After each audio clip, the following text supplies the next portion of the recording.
সুন্দরবন পৃথিবীর সবচেয়ে বড় ম্যানগ্রোভ বন। জীববৈচিত্র্য সমৃদ্ধ সুন্দরবনকে জীব উদ্ভিদ জাদুঘর বললেও কম বলা হবে। এখানে প্রতিনিয়ত চলে প্রাকৃতিক সৌন্দর্য আর অ্যাডভেঞ্চারের রহস্যময় মায়ার খেলা। আর এই মায়ার খেলা দেখার জন্য ছুটে আসে প্রকৃতির এই সর্বরাজ্যে। অনুভূতি চমৎকার। আমার এই সুন্দরবনে প্রথম আসা। সুন্দরবনে সবাই আসা উচিত, দেখা উচিত। সবাই মিলে আনন্দ করছি, সবাইকে নিয়ে আনন্দ করা, এটা অবশ্য বিশাল একটা। তাও আবার চট্টগ্রাম পরিবার, যত কলিগ আছে সবার পরিবারকে নিয়ে। এই বনের মোটায়তনের 40 ভাগ আমাদের পার্শ্ববর্তী দেশ ভারত এবং বাকি 60 ভাগ আমাদের মানচিত্রে অবস্থান করলেও একটা সময় এই বন দেখা নিয়ে আমাদের কোনো আগ্রহ ছিল না। তুলনামূলক অধিক খরচ এবং সঠিক গাইডলাইন না থাকায় এই বনের সৌন্দর্য সম্পর্কে আমাদের অনেকেরই ছিল অজানা। যেখানে 4 রাত 3 দিনে আমরা ঘুরে দেখব Hatbaria, Andharmanik, Kochikhali tiger point, Dublachar, Dimerchar, Katka, Badamtali sea beach, office park, Dublachar Hiron point, Karamjal mini zoo ও কুমির প্রজনন কেন্দ্র এবং সর্বশেষ 7 গম্বুজ মসজিদ ও খান জাহান আলী মাজার শরীফ জিয়ারতের মাধ্যমে আমাদের ভ্রমণের সমাপ্তি ঘটবে। এই ভ্রমণের বিশ্বস্ত সঙ্গী হিসেবে আছে সোনারতরী ট্যুরিজম। চলুন শুরু করি আজকের ভ্রমণের সম্পূর্ণ অভিজ্ঞতাটা। রাত 8টা। চট্টগ্রাম কলেজ ক্যাম্পাসের প্রধান সড়ক পথে হানিফ পরিবহন বাসে চট্টগ্রাম কলেজের সকল শিক্ষক এবং পরিবারদের নিয়ে খুলনার উদ্দেশ্যে রওনা হয়। মাঝপথে কুমিল্লা নূরজাহান হোটেলে আমাদের রাতের খাবার শেষ করি। পুনরায় কোনো ব্রেক না নিয়ে আমরা সোজা খুলনা শিপঘাটের উদ্দেশ্যে রওনা দিই। সকাল হতে হতে আমরা পৌঁছে যাই খুলনা শিপঘাটে। খুলনা শিপঘাট থেকে আমরা ট্রলারের মাধ্যমে শিপে আরোহণ করি। মূলত এখান থেকে আমাদের শুরু হতে যাচ্ছে সুন্দরবনের মূল পর্ব। আজকের গন্তব্য সুন্দরবন এবং সুন্দরবন সহ বিভিন্ন ঐতিহাসিক জায়গা, 7 গম্বুজ, খান আলী জাহান খান মাজার শরীফ জিয়ারত। যেতে যেতে সোনারতরী ট্যুরিজমের সম্পূর্ণ অভিজ্ঞতাটা আপনাদের কাছে শেয়ার করব। শিপে পৌঁছে আমরা সকালের নাস্তা সেরে ফেলি। তারপর শিপ ড্রাইভার তার যাত্রা শুরু করে সুন্দরবন ভ্রমণের প্রথম স্পট কটকার উদ্দেশ্যে। আমাদের একটু দেরি হয়, আমরা প্রথমে কটকার উদ্দেশ্যে রওনা দিই। আমাদের গানের সাথে সবাই থাকবেন একসাথে, কেউ এলোমেলো এদিক ওদিক যাবে না, জঙ্গলের ভিতরে যাবেন না। এখন আমরা পৌঁছেছি সেই কটকাতে। অনেক সময় বানর কিংবা হরিণ, বাঘেরও দেখা পেতে পারি। সামনে কিন্তু এখন রয়েছে অনেক বান্দর, তারা খেলাধুলা করছে। আমি একটু দেখাই।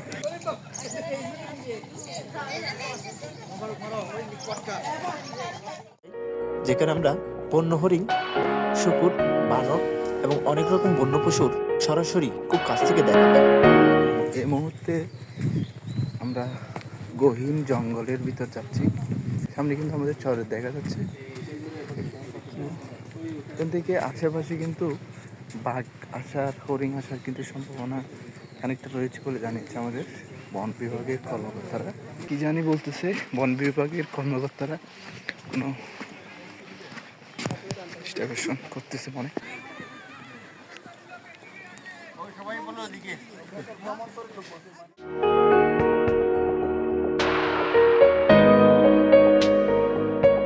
আমাদের সুন্দরবনের প্রথম পর্ব কটকা অফিস পাস শেষ করে আমরা ট্রলারের মাধ্যমে রওনা হই জামতলা সি বিচের উদ্দেশ্যে। এখন আমরা যাবো জামতলা সি বিচে। জামতলা সি বিচ পৌঁছে আমাদের অনেকগুলো বানরের সাথে দেখা হয়। যেখানে বানরের খেলাধুলা দেখতে দেখতে আমরা সামনের দিকে অগ্রসর হই, যেখানে আমাদের চিত্রা হরিণ এবং অনেকগুলো বন্য পাখির দেখা মিলে। অল্প কিছুক্ষণ হাঁটতে আমাদের জামতলা বিচের সেই 4 তলা বিশিষ্ট টাওয়ারের দেখা মিলে। সুন্দরবনের সেই অসাধারণ দৃশ্য দেখার জন্য সকলে উঠে পড়ে 4 তলা বিশিষ্ট সেই টাওয়ার। আমি এখন অবস্থান করছি জামতলা 4 তলা বিশিষ্ট সেই টাওয়ারে। এখান থেকে সেই বড় মাটি দেখা যাচ্ছে। হরিণের দৌড়াদৌড়িও কিন্তু এখান থেকে দেখা যায়, তবে বাঘ একটু কমই দেখা যায়। আমি আপনাদের দেখাই, এটি বাংলাদেশের তথা বিশ্বের সবচেয়ে বড় ম্যানগ্রোভ বন সুন্দরবন। যায় না না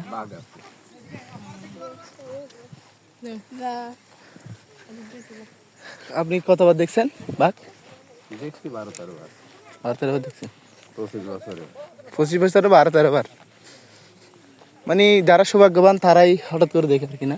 ওটা দেখছে নদী পার হয় এপার থেকে ওপার যায়, কিংবা নদীর পাড়ে শুয়ে আছে, এইভাবে দেখছি। এরকম মানে এরকম সামনাসামনি কোনো সময় আসে নাই?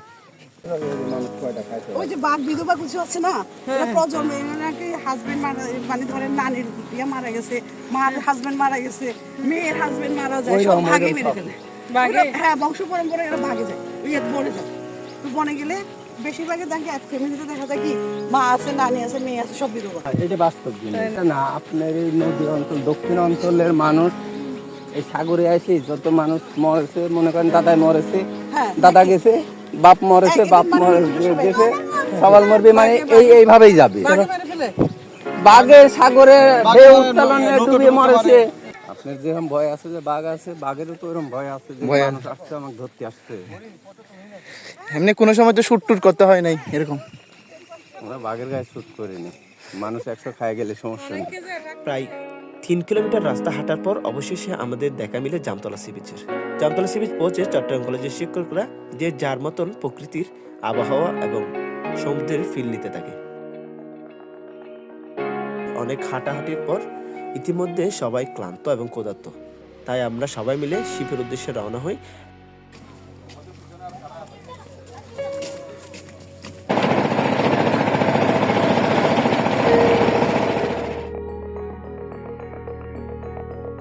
এবং আমাদের দুপুরের খাওয়া শেষ করি। দুপুরের খাওয়া শেষ করার পর আমরা যে যার মতন নিজ কক্ষে ফিরে যাই এবং বিশ্রাম নিতে থাকি। ইতিমধ্যে শিপ ড্রাইভার তার যাত্রা শুরু করে পরবর্তী স্পট হিরন পয়েন্টের উদ্দেশ্যে। সমুদ্র বিলাস এবং সুন্দরবনের সৌন্দর্য দেখতে দেখতে আমরা পৌঁছে যাই আমাদের পরবর্তী স্পট হিরন পয়েন্টের উদ্দেশ্যে। হিরন পয়েন্টে যাওয়ার পূর্বে আমাদের দেখা মিলে সামুদ্রিক জেলফিশ এবং কুমিরের।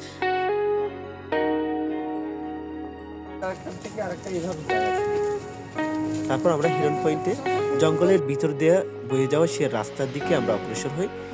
ইতিমধ্যে অনেকক্ষণ হাঁটার পর হিরন পয়েন্টে সেই টাওয়ারের দেখা মিলে। এখন আমরা হিরন পয়েন্টে 4 তলা বিশিষ্ট এটি টাওয়ারে। এখান থেকে পুরো বনটা কিন্তু খুব সুন্দর দেখা যাচ্ছে। আমি আপনাদের একটু দেখাই।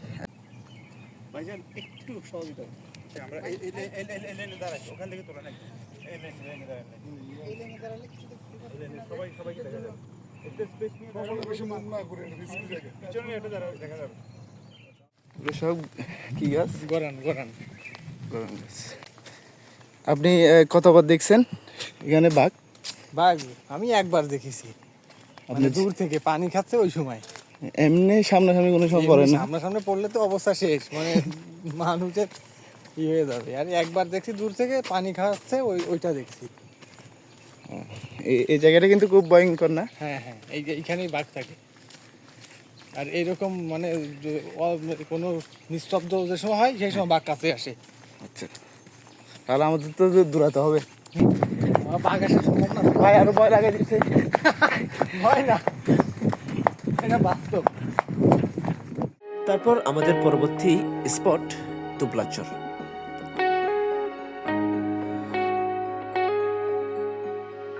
তারপর আমরা দেরি না করে আবারও ট্রলারের মাধ্যমে আমরা দুবলাচরের উদ্দেশ্যে রওনা হই। দুবলাচর পথে সারি সারিতে সাজানো শুটকির সমাহার এবং জেলেদের জীবনযাত্রা দেখতে দেখতে আমাদের খানিকটা রাত হয়ে যায়।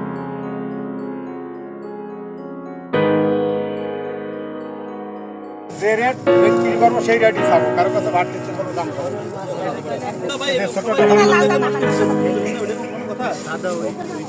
ছোট বলি আর নেই। তারপর রাতে আমাদের শিপের দিকে রওনা হই। ততক্ষণে শিপে আমাদের জন্য তৈরি হচ্ছে মাছ এবং চিকেন টিক্কা।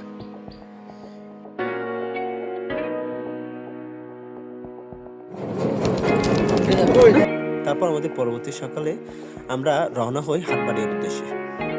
ট্রলারের মাধ্যমে আমরা হাটবাড়িয়া স্পটে পৌঁছে, যেখানে চট্টগ্রাম কলেজের শিক্ষকদের একটি ড্র অনুষ্ঠান অনুষ্ঠিত হয়।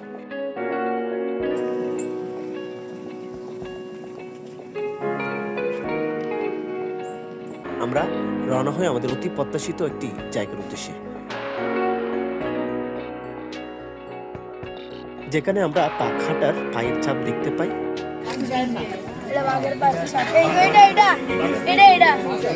সুন্দরবনে গিয়ে অনেকে বাঘের পায়ের ছাপও দেখতে পায় না, এদিক দিয়ে আমরা খুব ভাগ্যবান, যেখানে আমরা খুব তাজা বাঘের পায়ের ছাপ দেখতে পাই। কিছুক্ষণ ঘোরাঘুরির পর আমরা আবারও আমাদের শিপের উদ্দেশ্যে রওনা হই, করমজল মিনি জু ও কুমির প্রজনন কেন্দ্রের উদ্দেশ্যে, যেখানে আমরা সরাসরি বানর, হরিণকে খুব কাছ থেকে খাবার দেওয়া,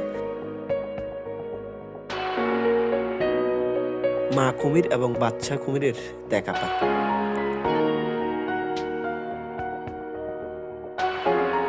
তারপর ওই স্পটে অনেকক্ষণ ঘোরাঘুরির পর পুনরায় আমাদের শিপের উদ্দেশ্যে রওনা হয়। ইতিমধ্যে বন বিভাগের অনুমোদিত সব কয়েকটি স্পট আমাদের শেষ এবং সুন্দরবনের সুন্দর ভবন এখানেই সমাপ্তি। তারপর আমরা রওনা হই মংলা বন্দর হয়ে বাগেরহাটের উদ্দেশ্যে। বাগেরহাটে সে ঐতিহাসিক ৬০ গম্বুজ দেখার উদ্দেশ্যে আমরা রওনা হই। ৬০ গম্বুজ মসজিদ পৌঁছে আমরা নামাজ আদায় করি।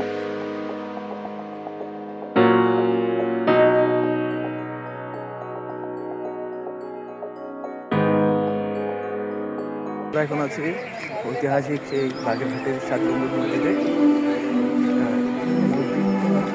আছে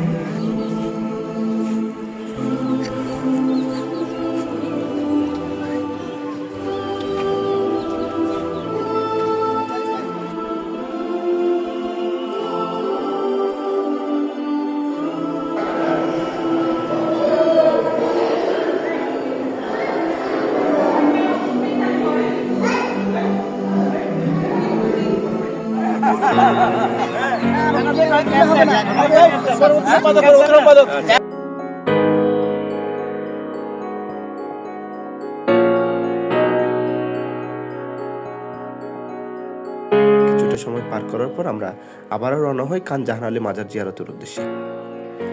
খান জাহান আলী মাজার জিয়ারতের মাধ্যমে আমাদের ভ্রমণের সম্পূর্ণ যাত্রা শেষ। তারপর আমরা রওনা হই পদ্মা ব্রিজের উদ্দেশ্যে, কারণ ওইখানে আমাদের রাতের খাবার। আমরা রাতের খাবার পদ্মার ইলিশ দিয়ে শেষ করি।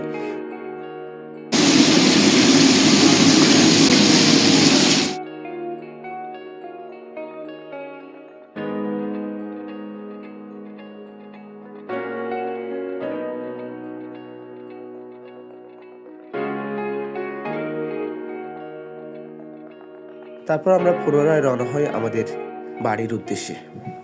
পদ্মার পাড় থেকে প্রায় ৫ ঘন্টা গাড়ি চালানোর মাধ্যমে আমরা পৌঁছে যাই আমাদের কাঙ্ক্ষিত লক্ষ্যে। এই সুন্দরবনের একটি সুন্দর ব্যবস্থাপনায় ছিল সোনারতরী ট্যুরিজম।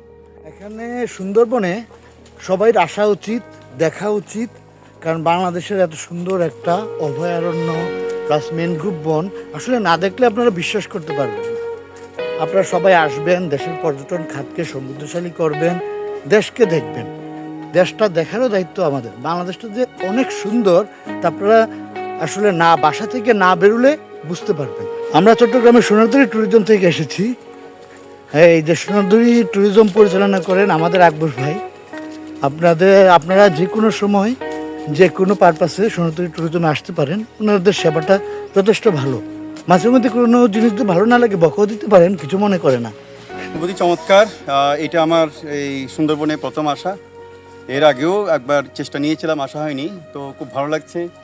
চট্টগ্রাম কলেজ পরিবার নিয়ে এই পিকনিক করতে পারছি, সবার সাথে আনন্দ ভাগাভাগি করতে পারছি।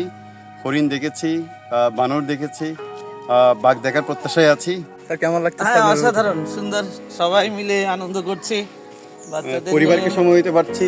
আসলে পরিবারের সবাইকে নিয়ে আনন্দ করা এটা অবশ্য বিশাল একটা। তাও আবার চট্টগ্রাম পরিবার যত কলিগ আছে সবার পরিবারকে নিয়ে, পরিবার সবাই, কলেজ পরিবার নিয়ে সবাই বাচ্চারা আছে এখানে, এটাও ভালো লাগতেছে। আমরা দীর্ঘদিন একসাথে প্রায় 13-15 বছর ধরে আছি, কিন্তু পরিবারের সাথে হয়তো খুব বেশি সময় কাটানো হয় না।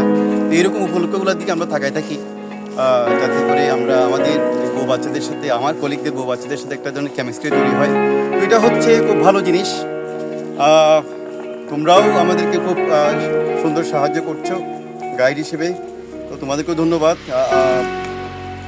সব কথা মানে এক কথায় বলতে গেলে একটা চমৎকার ট্যুর হচ্ছে আর কি।